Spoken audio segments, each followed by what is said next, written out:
आप सबको मैं नमस्ते करता हूं और मेरे प्यारे भाइयों और बहनों, ये आसाम कांग्रेस के लिए एक मजबूत गढ़ है। शायद आसाम के लिए बीजेपी 1940 से कोशिश कर रही है यहां पर बीजेपी की गवर्नमेंट बनाने के लिए, लेकिन आज तक बीजेपी की गवर्नमेंट यहां पर नहीं बन सकी। लेकिन कांग्रेस के एक आदमी को उधार लेकर आसाम का चीफ मिनिस्टर बीजेपी ने बनाया है। आरएसएस नहीं बना सकी। 1940-41 से वो कोशिश कर रहे हैं यहां पर, लेकिन नहीं हो सका। लेकिन एक आदमी हमसे निकलकर भाग गया और वो आज यहां पर चीफ मिनिस्टर बन के बैठा है। मैं आपको ये बताना चाहता हूं कि 1926 में कांग्रेस का 51वां सत्र यही गुवाहाटी में हुआ था। अब 2026 में जब कांग्रेस सत्र को 100 साल होने जा रहे हैं, 100 साल पहले यहां पर कांग्रेस पार्टी का एक बहुत बड़ा सम्मेलन हुआ था और उसको अब 100 साल हो रहे हैं। तो इतना महत्व आसाम के लिए कांग्रेस पार्टी दी है, देते आई है, आगे भी देते रहेगी। भाइयों, राहुल गांधी जी, मैं खुद, हमारी पूरी टीम ने आसाम की जनता के साथ मिलकर एक मजबूत रणनीति बनाई है और मैं गोगोई को धन्यवाद देता हूं कि उन्होंने एक डिप्टी लीडर होते हुए भी आसाम में काम करने के लिए राहुल जी के कहने पर उन्होंने स्वीकार किया और आज उनके नेतृत्व में आप इतनी बड़ी संख्या में लोग आए हैं। एक नौजवानों साथी को राहुल जी ने आपको दिया है, उससे काम लेना है, उनको मदद करना है। अगर उनको मदद करेंगे, ये अपने आप को मदद किए जैसा होगा। इसीलिए मैं आपसे यही कहूंगा कि कांग्रेस पार्टी हुकूमत में आएगी तो यहां से भ्रष्टाचार निकलेगा। यहां जो आसाम के चीफ मिनिस्टर सबसे विश्वासघात कर रहे हैं, सबको डरा रहे हैं और यहां तक कि लूटम लाट चल रही है। और इतनी लूट शायद किसी स्टेट में नहीं हुआ जो लूट आसाम में आज हो रहा है। इसीलिए भाइयों, आपको सतर्क रहना होगा, आप मिलके काम करना होगा और खासकर युवाओं के लिए मैं कहता हूं, अगर हमारी सरकार आएगी, हम युवाओं को नौकरी दिलाने की पूरी कोशिश करेंगे। लेकिन बीजेपी ने वायदा किया, आज तक एक नौकरी नहीं दी। घर घर भटक रहे हमारे युवा लोग और सरकार में कई नौकरियां हैं, सेंट्रल गवर्नमेंट में कई नौकरियां खाली है, वो क्यों नहीं भर्ती कर रहे हैं? वो भी परसों मैं देखा 31-40 हजार की भर्ती हो गई ऐसा सुना और मोदी सर्टिफिकेट दे रहे हैं। अरे पंडित जवाहरलाल नेहरू जी उनके जमाने में बड़े बड़े कारखाने हो गए, बड़े बड़े पब्लिक सेक्टर बने, लाखों लोगों को नौकरी मिली, मेडिकल कॉलेज बने, इंजीनियरिंग कॉलेज बने, बड़े बड़े रास्ते बने। लेकिन इनके जमाने में एक भी ऐसा काम नहीं हुआ जो लोग याद रख सके या लोगों का फायदा हो सके। तो एक बोगस गवर्नमेंट है। इस बोगस गवर्नमेंट को आप सबक सिखाना चाहिए। क्या करना चाहिए? आवाज नहीं क्या आपके पास? सबक सिखाना चाहिए। सिखाएंगे आप? सिखाएंगे? देखो, सबक जब तक आप नहीं सिखाएंगे, ये मजदूर को लूटेगा, गरीबों की जमीन छीन लेगा, हर एक के बिल्डिंग पर कब्जा करेगा, हर एक के जमीन को, पानी को, सब जल जंगल जमीन सभी लूटेगा। लुटेरे को अगर और मजबूत करेंगे तो हर गरीब और तंग होते जाएगा, गरीब गरीब होते जाएगा और अमीर अमीर होते जा रहा है। अभी आपने बताया कि अदानी अंबानी कैसा निकले भाई। अरे ये अंबानी का तो शुरू में 8,000 करोड़ की संपत्ति थी इसके पास, आज 13 लाख करोड़ कहां से आया? कौन दिया? इसी ने दिया, मोदी साहब ने दिया। मोदी हमेशा अपने मित्रों को अपने पैसे से मदद करके मजबूत करता है और कहता है जाओ गरीबों को लूटो, गरीबों को शोषण करो, और गरीबों को शोषण करके तुम 75% तुम लो, 25% मेरे को दो, मेरी आरएसएस और पार्टी को बढ़ाना है। ये उनका उद्देश्य है। और यहाँ हमारे जो चाय बागान के मजदूर हैं, उनकी हालत क्या है? उनको मिनिमम वेजेस नहीं मिलते। मिलते हैं? मिनिमम वेजेस नहीं मिलते। और उनको कम से कम तनख्वाह दी जाती, 250 रुपए।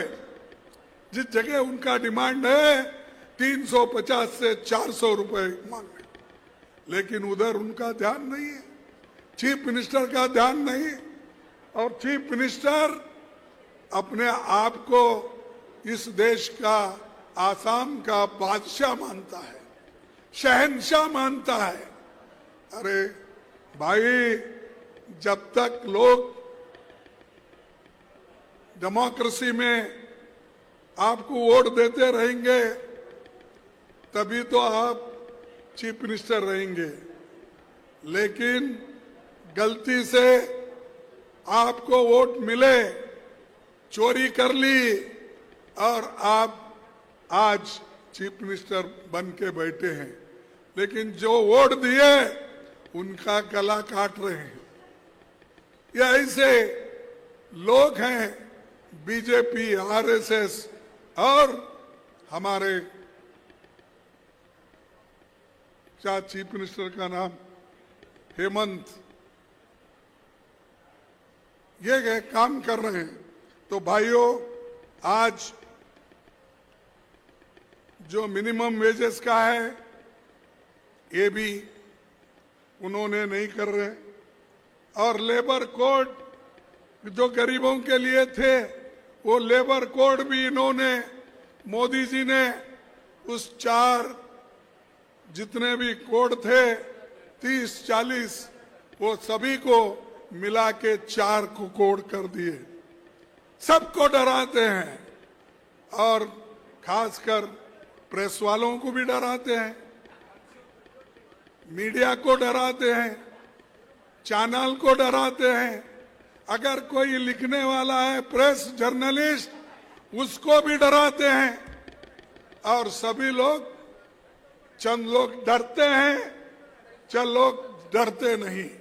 जो डरते नहीं वो जनता के साथ है, जो डरते हैं वो जनता के खिलाफ है, ये मैं कहूंगा। ये बात ध्यान रखना कि आसाम के लोग इतने आसानी से डरने वाले नहीं हैं, वो मजबूत है, वो अपने आप को यहाँ पर एक होकर काम करने की शक्ति रखते हैं। और घुसपैठियों का नाम लेकर इन्होंने आसाम में सबको डराने की कोशिश कर रही। अब भाई हम तो चाहते हैं जो जेन्युइन लोग हैं, जो यहाँ ही रहने वाले हैं, जिनका नाम है, उन लोगों को आप दीजिए। जिनका नहीं है, जो घुसपैठी है, वो बात और है। आपके पास कानून है, कानून से काम करो। लेकिन कानून से काम वो नहीं करना चाहते।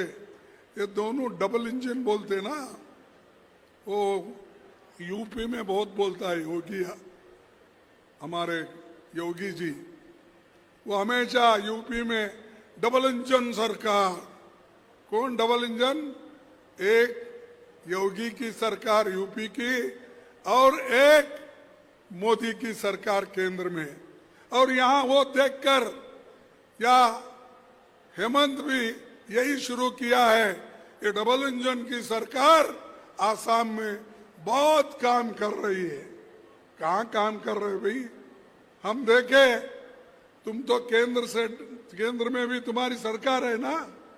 हम निकले गुवाहाटी से, हमारे को सिर्फ 30 किलोमीटर का रास्ता 2 घंटे लगा, 2 घंटे। और ये है इनकी गवर्नमेंट, और ये कहते हैं हम डेवलपमेंट करेंगे। अरे डेवलपमेंट के नाम से तो आप पैसे खा रहे हैं, डेवलपमेंट के नाम से आप लोगों को लूट रहे हैं। इसीलिए मैं ये कहूंगा कि ये लोग, जैसा कि राहुल जी ने कहा, शिक्षा, स्वास्थ्य, ये हमारी बुनियादी चीज है, लेकिन ये लोग बुनियादी चीजों को भूल गए हैं। इसीलिए ये आसाम को अगर ठीक करना है, हम सभी लोग मिल के काम करना चाहिए। और दूसरा,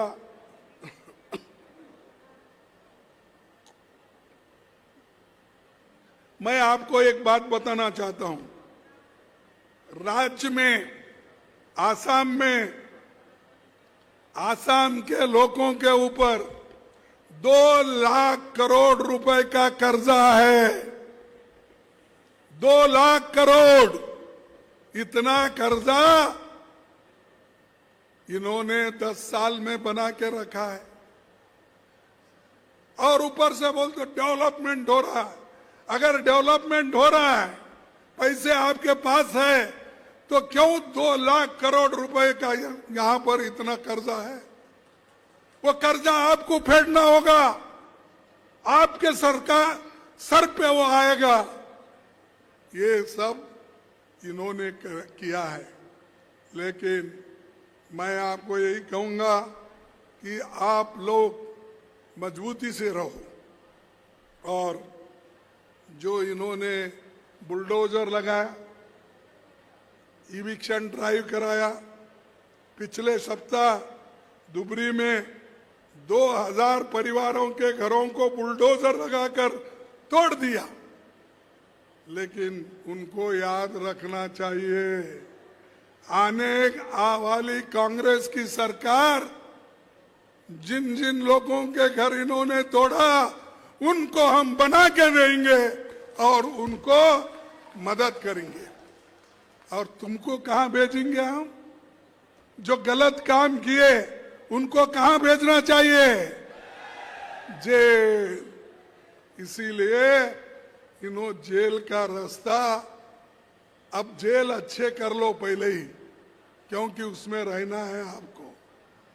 अगर ये करेंगे तो आप अच्छे रहेंगे उसमें। आज जमीन चुनिंदा लोगों को दे रहे, फॉरेस्ट काट रहे इंडस्ट्री के नाम पे, और दलित, पिछड़े, आदिवासी, बोरो, कार्बो, गारो, अहोम आबादी के साथ साथ आसामिया हिंदुओं को, अल्पसंख्यक के मुस्लिम समुदाय को जीवन करना मुश्किल हो गया है। उनको जीवन करना मुश्किल हो गया है। इसीलिए आपको बचाने के लिए राहुल गांधी जी आएंगे इलेक्शन में, गौरव गोगोई रहेगा हमारे साथ, हम मिलके आपके काम के लिए लड़ेंगे और आसाम में एक अच्छा सरकार हम बनाएंगे। इसीलिए आपकी मदद की जरूरत है। और दूसरा, गो घोटाला। अभी हम तो सुना था कि ये लोग तो गाय की पूजा करते हैं, लेकिन ये तो चोर निकले। ये गाय की चोर कर रहे, ये गाय की चोरी कर रहे और बोलते हैं कि दूसरों को कि ये गाय है, इसको ये। अरे ये एक्सपोर्ट बिजनेस तुम्हारा है। बड़े बड़े एक्सपोर्टर्स कौन है? बीजेपी के लोग हैं। गाय के मांस को अगर एक्सपोर्ट कोई करता है, बीजेपी के नेता लोग करते हैं। और परसों मैं सुना, वो भी अहमदाबाद से, गुजरात से लाए, क्योंकि गुजरात का और इनका बड़ा दोस्ती है ना, एक गुरु शिष्य है। इन्होंने 300 गाय खरीदी, गिर गाय, जो एक इसका होता है एक नया ब्रीड, उसको तो 300 गाय कहां से लाए? गुजरात से। कहां से लाए? मोदी के पास से। मोदी के पास से 300 गाय गरीबों को बांटने के लिए लाए, लेकिन उसमें 90 गाय गायब। वही बांट लिए। कौन बांट लिए? मंत्री। कौन बांट लिए? ऑफिसर। कौन बांट लिए? उनके लोग। अरे गरीबों के नाम से तो 300 गाय लाए, उसमें से 100 गायब हो गए। तो गायब, इसका मतलब ये गाय भी वही खाते हैं, दूध भी वही पीते हैं, चोरी भी वही करते हैं और दूसरों को चोर बोलते हैं। तो ऐसे लोग हैं, इनको हम सबक सिखाना लोगों के हित में जरूरी है। भाइयों, मुख्यमंत्री ये बोलता है, आप सुने होंगे, क्या कहता है? मुख्यमंत्री बोलता है समाज में जहर फैलाता है और कहता है सुअर पालो, जमीन बचा लो। जैसी बात करते हैं, ऐसे लोग देश को कभी एकजुट नहीं रख सकते। अगर आप सुअर पालेंगे तो आपके जमीन ठीक रहेंगे, ये मुख्यमंत्री कहता है। अरे तुम तो हुकूमत कर रहे हो, लॉ एंड ऑर्डर तुम्हारे पास है। तुम लोगों को सुअर पालो, जमीन में छोड़ो तो लोग दूसरे भाग जाएंगे। ये तुमने कहा, हमारा नहीं है। जो आदमी ऐसी नीच हरकतें करता है, उसको आप सबक सिखाना ही चाहिए। सिखाएंगे। आने वाले चुनाव में आप सबक सिखाओ। और इनका क्या है, हमेशा यहाँ पर क्या हो रहा है? कोयला चोरी, सुपारी, गुटखा, और फिर बाद में एक्साइज में झटका और ईडी का, ये सब धांधले सब लोग ये कर रहे हैं। लेकिन आपको मैं ये कहना चाहता हूँ कि आसाम को आप मजबूत बनाना ही होगा। और ये भ्रष्टाचार मुक्त आसाम बनाना होगा कि इनके पास, मोदी के पास तो झूठों की फैक्ट्री है, क्योंकि इन्होंने ही कहा 15-15 लाख रुपए लाके मैं आपके जेब में डालूंगा। विदेश में काला धन कांग्रेस वालों ने रखा है, वो लाकर आपके जेब में 15-15 लाख डालूंगा। ये कहा या नहीं कहा मोदी ने? कहा। फिर झूठ बोलेगा? ये झूठ बोलता है, सच बोलता है। और उसने क्या कहा? युवाओं को मैं 2-2 करोड़ नौकरी दूंगा। दिया आपको? ये झूठ है, सच है? झूठ है। मैं किसानों को एमएसपी दूंगा डबल। दिया आपको? ये झूठ है, सच है? अरे इतने झूठ बोलने वाले प्राइम मिनिस्टर मेरे जिंदगी में कभी देखा नहीं। मैं भी कम से कम 55 साल से एमएलए, एमपी, राज्यसभा मेंबर हूं। मैं 12 बार इलेक्ट होके आया हूं। 1 बार नहीं, 2 बार नहीं, 12 बार इलेक्ट होके आने के बाद मैं कभी किसी को झूठ नहीं बोला। यहां तो मोदी झूठों का सरदार निकाला, झूठों का सरदार, और ये लोगों को गुमराह कर रहा है। और उन्हीं का आदमी बोलता है, अरे भाई ये तो जुमले हैं इलेक्शन के लिए। तो इसीलिए ये जो है हेमंत विश्वास के बातों में आके झूठ बोलने वालों को वोट मत दीजिए। अगर आप देंगे तो खत्म हो जाएंगे। आपके ऊपर बहुत बड़ी जिम्मेदारी है। आपको इस देश को बचाना है, देश के संविधान को बचाना है, देश के लोकतंत्र को बचाना है, अपने आप को बचाना है। ये याद रखो। ये मोदी जी 2 दिन पहले मैंने कहा कि अपॉइंटमेंट लेटर बांट रहे थे। अरे मैं कभी नहीं सुना कि मैं जवाहरलाल नेहरू जी का पढ़ा देखा, उन्होंने कभी ऐसा लेटर नहीं बांटा अपॉइंटमेंट का। जो हमारे लाल बहादुर शास्त्री जी थे उन्होंने अभी कैसा नहीं किया, इंदिरा गांधी जी ने कहीं नहीं किया। उसके बाद में हमारे नेता राजीव गांधी जी ने कभी ऐसा नहीं किया, कोई भी नहीं किया। नरसिंह राव ने नहीं किया, खुद उनके जो है बीजेपी के नेता वाजपेयी नहीं किए। ये महाशय आके सबको अपॉइंटमेंट का लेटर ऐसा बांट रहा है। तेरा काम हो, आपका काम वो है? अरे आपका काम तो देश को सुरक्षित रखना है। आप तो देश देश फिर रहे, विदेश में जा रहे हैं, लेकिन मणिपुर में अंगार लगी हुई है। लोग, महिलाओं का रेप हो रहा है, घर जलाए जा रहे हैं, वहां क्यों नहीं गए? राहुल गांधी जा सकते हैं, लोगों से मिल सकते हैं, महिलाओं से मिल सकते हैं, युवाओं से मिल सकते हैं। तुमको क्या हो गई?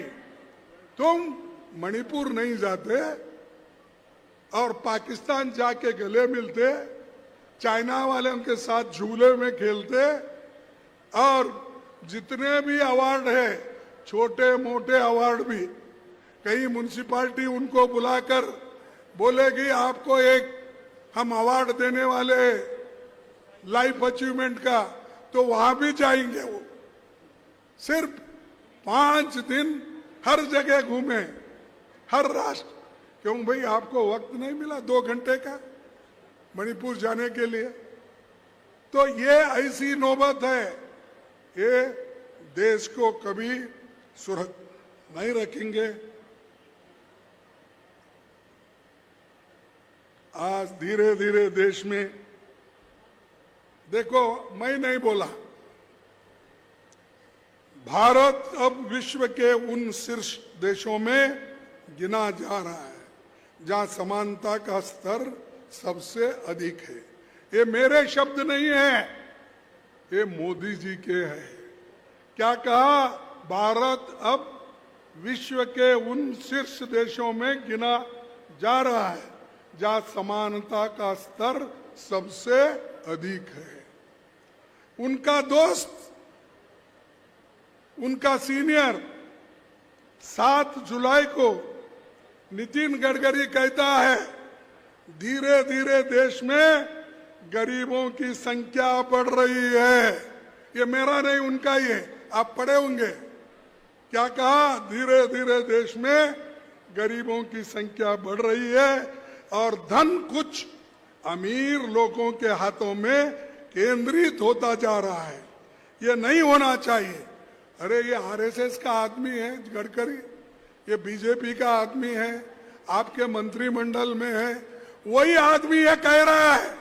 अगर राहुल गांधी जी ये बात कहते हैं तो आप टीका करते हैं, मैं ये बात करता हूं, मुझे भी टीका करते हो। सच बात है। और जैसा कि उन्होंने कहा, जो कुछ उन्होंने कहा सच बात पहले भी बोले कि नोटबंदी करने से नुकसान है, बोले आप नहीं सुने और देश का नुकसान करे। और आज भी तुम्हारे पार्टी के लोग ही बोल रहे, गरीब गरीब बनता जा रहा है, अमीर अमीर होते जा रहा है। तो इसीलिए इस देश में मैं आपसे कहूंगा, 1% लोगों के साथ 1% अमीरों के पास 40% देश की संपत्ति है। कितना है? 40%। और 50% संपत्ति 60% लोगों के हाथ में है। इतनी बड़ी खाई है। फिर भी मोदी बोलते हैं मैं विश्व गुरु हूं, समानता लाया हूं, और क्या क्या की बोलते जाते हैं। कोई सुनता नहीं, लेकिन बोलने का वो छोड़ते नहीं। तो भाइयों, मैं 2 ही बातें कहकर मैं अपने बात को समाप्त करूंगा। ये सबको डराने की कोशिश कर रहे हैं, हमारे वर्कर्स को ईडी का भय डाल रहे हैं, इनकम टैक्स का भय डाल रहे हैं और चोरी के इल्जाम लगाकर लोगों को अलग अलग तरीके से उनको डरा रहे। इसीलिए मैं एक विनती करूंगा कि भारत संविधान देश में जितने भी नागरिक हैं उनको वोट आज जो मिला है इस संविधान से मिला है, और वो संविधान को बचाना आपका फर्ज होता है, आपका काम होता है। संविधान को बदलने का काम आरएसएस और बीजेपी कर रही है, उसको मौका मत दो। अगर उसको मौका दिए तो वो सबको बर्बाद कर देगा, लेकिन हम छोड़ेंगे नहीं। अरे आसाम के लोग ऐसा छोड़ेंगे जो बदमाशी करेगा, जो देश के लोगों को कुचल कुचल के अगर उनको सताएगा तो उसको सबक सिखाने का मंत्र हमारे पास है, और वो मंत्र हम उन्हें उपयोग करके नेक्स्ट इलेक्शन में उनको जेल भिजाने की पूरी कोशिश करेंगे। और ये लोग तो साजिश बहुत करते हैं। यहाँ पर वोटर लिस्ट की भी यहाँ भी साजिश हुई, चल रही, अभी डिलिमिटेशन की भी चल रही साजिश। महाराष्ट्र में कैसा हुआ? हमारा इलेक्शन चोरी हुआ। अब बिहार में भी चोरी करने का चल रहा है।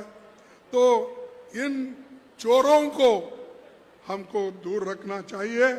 इसीलिए मैं इतना ही कहता हूं, मेरे भाइयों, मेरे आसाम के जितने भी लोग हैं, तुम्हारे हित में हम लोग जो संविधान आपको आज़ादी दिलाई है और जो आपके पास तंत्र है उसका उपयोग हम करेंगे। और हमारी जो गारंटी है आसाम में, हम हर युवक को रोजगार और हर बच्चे को शिक्षा की गारंटी देंगे।